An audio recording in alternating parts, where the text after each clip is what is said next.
The Count of Monte Cristo by Alexandre Dumas. Chapter 1. Marseilles. The Arrival. On the 24th of February, 1815, the lookout at Notre-Dame de la Garde signaled the three masters of the Pharaon from Smyrna, Trieste, and Naples.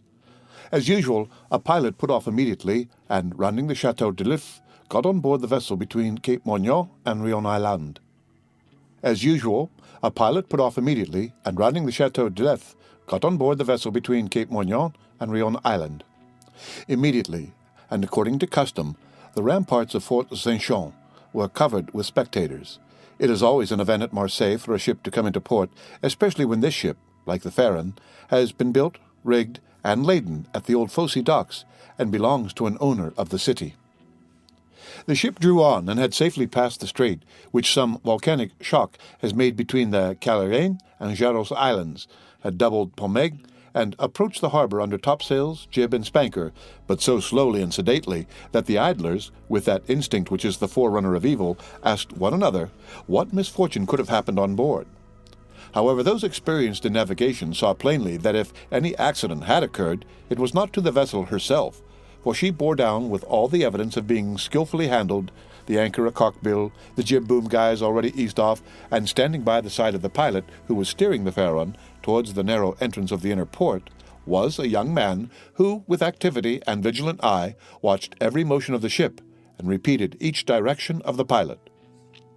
The vague disquietude which prevailed among the spectators had so much affected one of the crowd that he did not await the arrival of the vessel in harbor, but jumping into a small skiff, desired to be pulled alongside the Pharaon, which he reached as she rounded into La Réserve basin.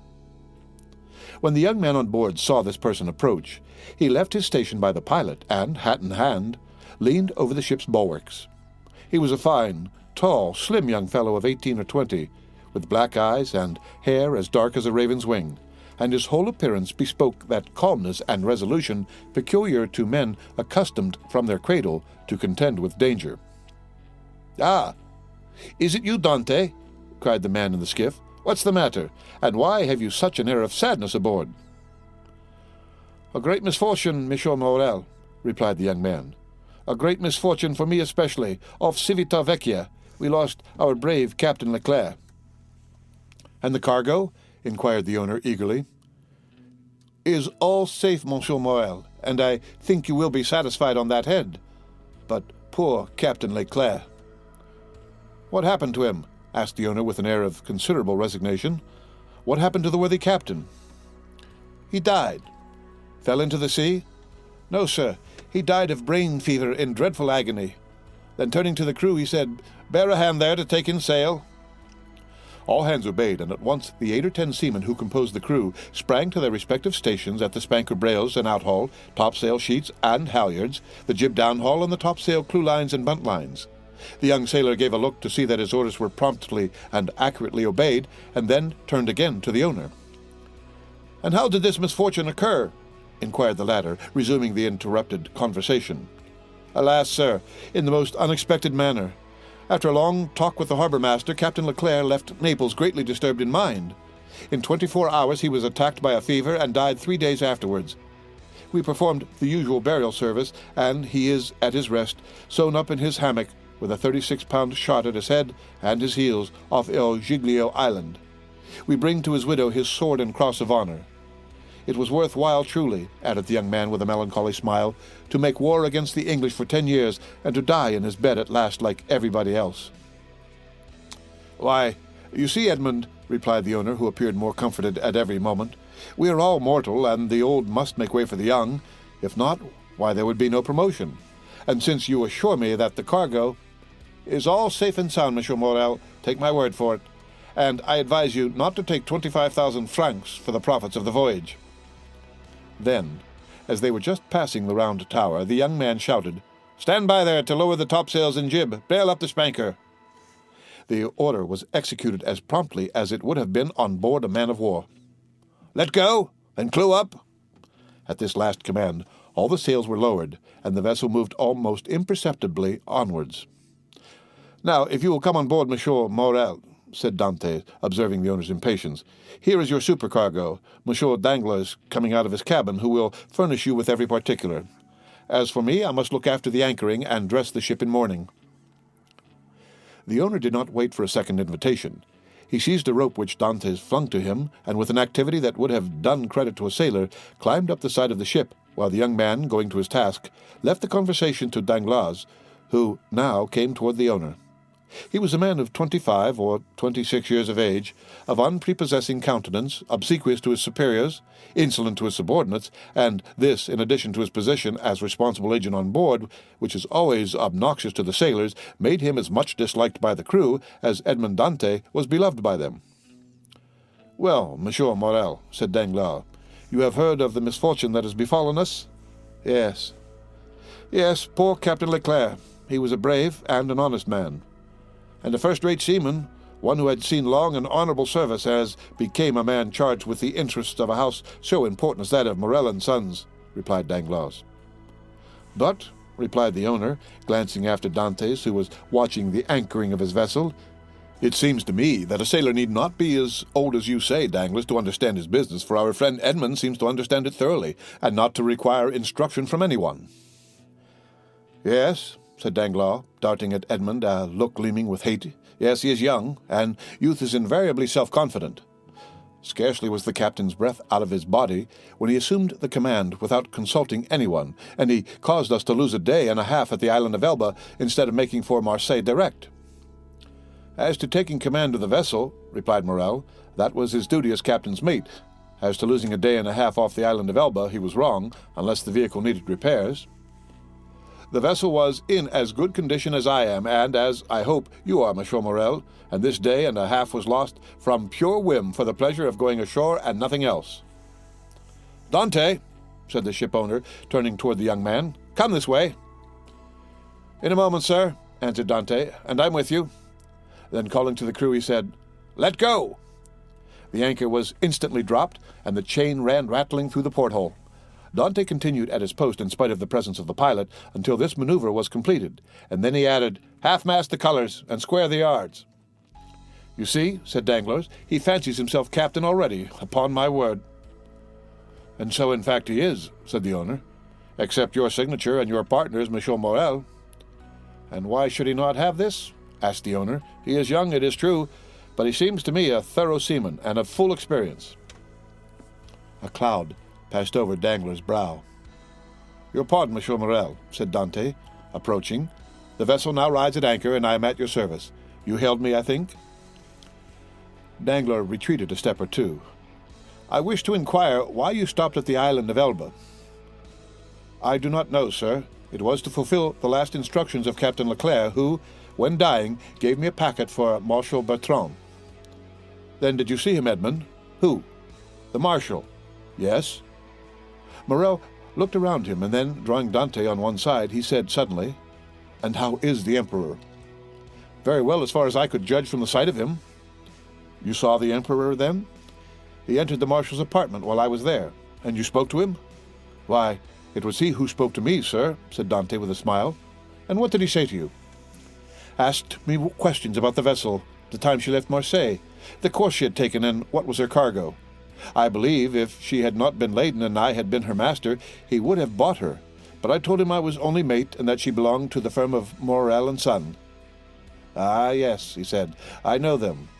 The Morels have been ship-owners from father to son, and there was a Morel who served in the same regiment with me when I was in garrison at Valence." "Pardieu, and that is true," cried the owner, greatly delighted, "and that was Policar Morel, my uncle, who was afterwards a captain. Dante, you must tell my uncle that the Emperor remembered him, and you will see it will bring tears into the old soldier's eyes. Come, come," continued he, patting Edmund's shoulder kindly, "you did very right, Dante, to follow Captain Leclerc's instructions and touch at Elba, although if it were known that you had conveyed a packet to the Marshal and had conversed with the Emperor, it might bring you into trouble." "How could that bring me into trouble, sir?" asked Dante, "for I did not even know of what I was the bearer, and the Emperor merely made such inquiries as he would of the first comer. But, pardon me, here are the health officers and the customs inspectors coming alongside." And the young man went to the gangway. As he departed, Danglars approached and said, "Well, It appears that he has given you satisfactory reasons for his landing at Porto. Yes, most satisfactory, my dear Danglars. Well, so much the better, said the supercargo, for it is not pleasant to think that a comrade has not done his duty. Dantes has done his, replied the owner, and that is not saying much. It was Captain Leclerc who gave orders for this delay. Talking of Captain Leclerc, has not Dante given you a letter from him? To me? No, was there one? I believe that, besides the packet, Captain Leclerc confided a letter to his care. Of what packet are you speaking, Dangler? Why, that which Dante left at Portoferro. How do you know he had a packet to leave at Portoferro? Danglars turned very red. I was passing close to the door of the captain's cabin, which was half open, and I saw him give the packet and letter to Dantes. He did not speak to me of it, replied the ship-owner, but if there be any letter, he will give it to me. Danglars reflected for a moment. Then, Monsieur Morel, I beg of you, said he, not to say a word to Dante on the subject. I may have been mistaken. At this moment the young man returned. Danglars withdrew. Well, my dear Dantes, are you now free? Inquired the owner. Yes, sir. You have not been long detained. No, I gave the custom-house officers a copy of our bill of lading, and as to the other papers, they sent a man off with a pilot to whom I gave them. Then you have nothing more to do here? No. Everything is all right now. Then you can come and dine with me? I really must ask you to excuse me, Monsieur Morel. My first visit is due to my father, though I am not the less grateful for the honor you have done me. Right, Dantes, quite right. I always knew you were a good son. And, inquired Dantes with some hesitation, do you know how my father is? Well, I believe, my dear Edmund, though I have not seen him lately. Yes, he likes to keep himself shut up in his little room. That proves at least that he has wanted for nothing during your absence. Dante smiled. My father is proud, sir, and if he had not a meal left, I doubt if he would have asked anything from anyone except from heaven. Well, then, after this first visit has been made, we shall count on you. I must again excuse myself, Monsieur Morel, for after this first visit has been paid, I have another which I am most anxious to pay. True, Dante, I forgot that there was at the Catalan someone who expects you no less impatiently than your father, the lovely Mercedes. Dantes blushed. Ah, said the ship-owner, I am not in the least surprised, for she has been to me 3 times, inquiring if there was any news of the Pharaon. Peste, Edmund, you have a very handsome mistress. She is not my mistress, replied the young sailor gravely. She is my betrothed.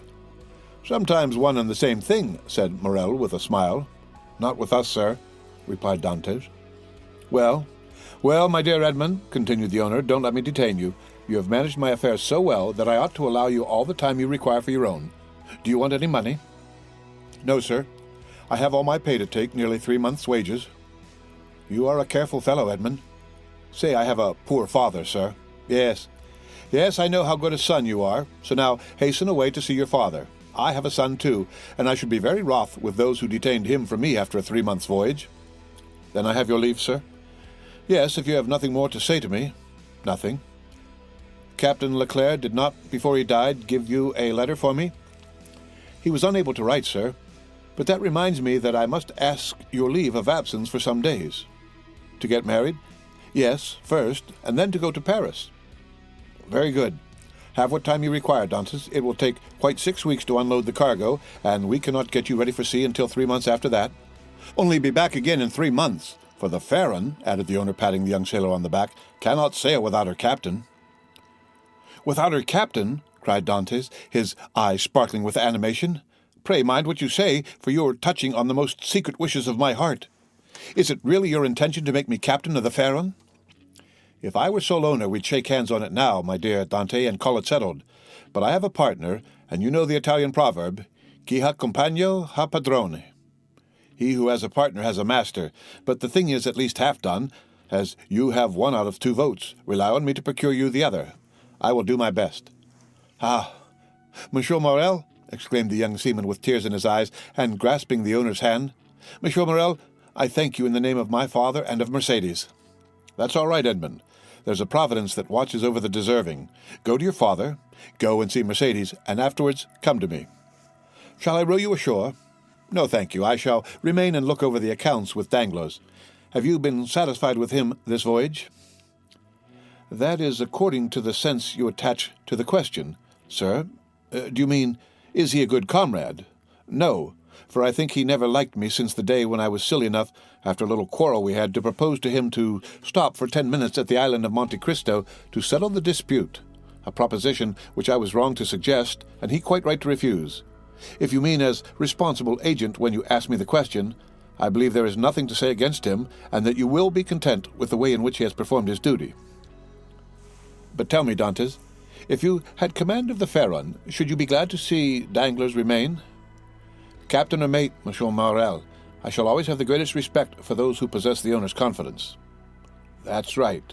That's right, Dantes. I see you are a thoroughly good fellow, and will detain you no longer. Go, for I see how impatient you are. Then I have leave? Go, I tell you. May I have the use of your skiff? Certainly. Then, for the present, Monsieur Morel, farewell and 1,000 thanks. I hope soon to see you again, my dear Edmund. Good luck to you. The young sailor jumped into the skiff and sat down on the stern sheets, with the order that he be put ashore at La Canebière. The two oarsmen bent to their work, and the little boat glided away as rapidly as possible in the midst of the 1,000 vessels which choke up the narrow way which leads between the two rows of ships from the mouth of the harbor to the Quai d'Orléans. The ship-owner, smiling, followed him with his eyes until he saw him spring out of the quay and disappear in the midst of the throng which from 5 o'clock in the morning until 9 o'clock at night swarms in the famous street of La Canebière, a street of which the modern Phocians are so proud that they say with all the gravity in the world, and with that accent which gives so much character to what is said, if Paris had La Canebière, Paris would be a second Marseilles. On turning round, the owner saw Danglars behind him, apparently awaiting orders, but in reality also watching the young sailor. But there was a great difference in the expression of the two men who thus followed the movements of Edmond Dantes. The end of Chapter 1 of the Count of Monte Cristo.